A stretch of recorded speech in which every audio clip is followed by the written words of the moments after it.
Junie B, first grader. Jingle bells, Batman smells. P.S. So does May. Chapter 2, Jingle hats. The rest of the morning we did arithmetic. Arithmetic is the school word for adding and taking away.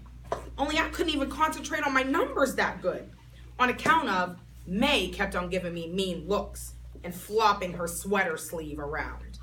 Pretty soon there was a knock at the door. "Come on in, please," said room 1. Mr. Scary taught us to say that. Only I don't actually know why, because people come in anyway.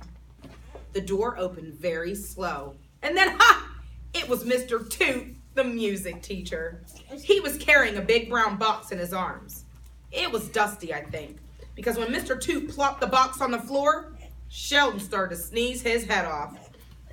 Sheldon is very allergic to dust particles. Also, he is allergic to hoagies and dairy products and nature. Achoo! Achoo! Achoo! Mr. Scary looked at him real panicked. Then he quick picked up a tissue box, excuse me, and he rushed to Sheldon's desk. But Sheldon was already wiping his nose on his shirt sleeve. "Ha! I beat you again, Mr. Scary," he said. "I beat you at that race every time I sneeze." Mr. Scary closed his eyes. "I have told you before, Sheldon, we are not racing," he said. Sheldon laughed. Then he threw his fist in the air and he shouted, "Sheldon Potts rules!" Mr. Scary rolled his eyes. Then he moved the dusty box farther away from Sheldon's desk, and Mr. Toot lifted the lid. I stood up to look, and wowee wow wow, guess what was in there? Elf clothes, that's what.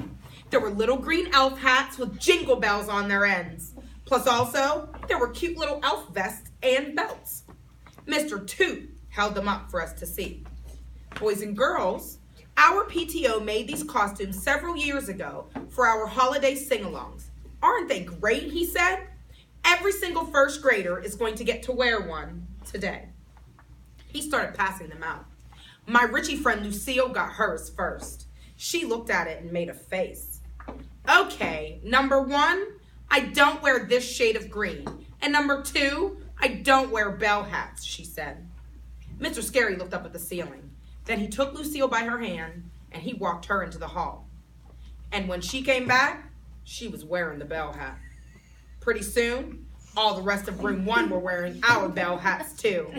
We shook our heads.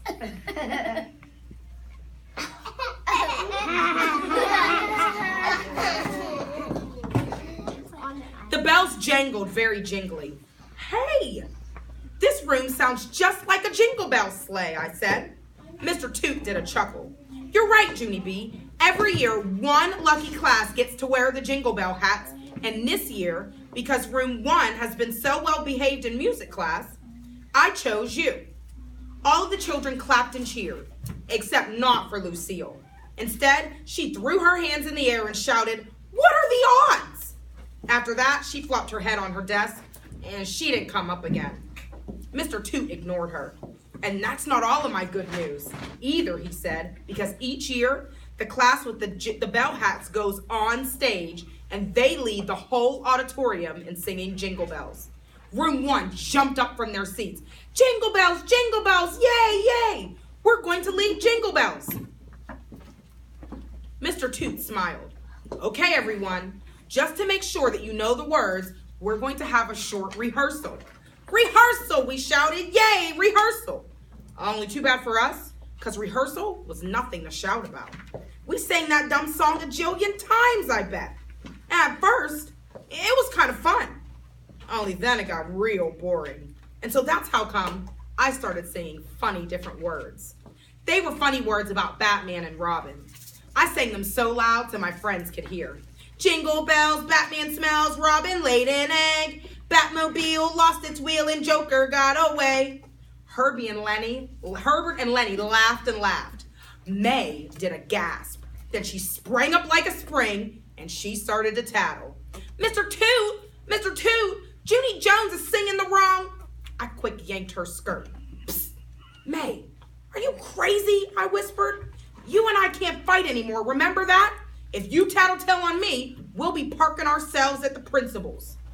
May covered her mouth with her hands. Then she sat down real fast. Oops, never mind, she said to Mr. Toot. I wiped my worried forehead. Phew, that was a close one, I said. I saved our gooses. May leaned close to the aisle. You did not save our gooses, Junie B. I saved our gooses. I'm the one that didn't tattle. She pointed her finger at me. But you better not sing those bad words at the sing-along, and I mean it, Junie Jones. If you sing those bad words on stage, I will tell on you no matter what. I did a big breath.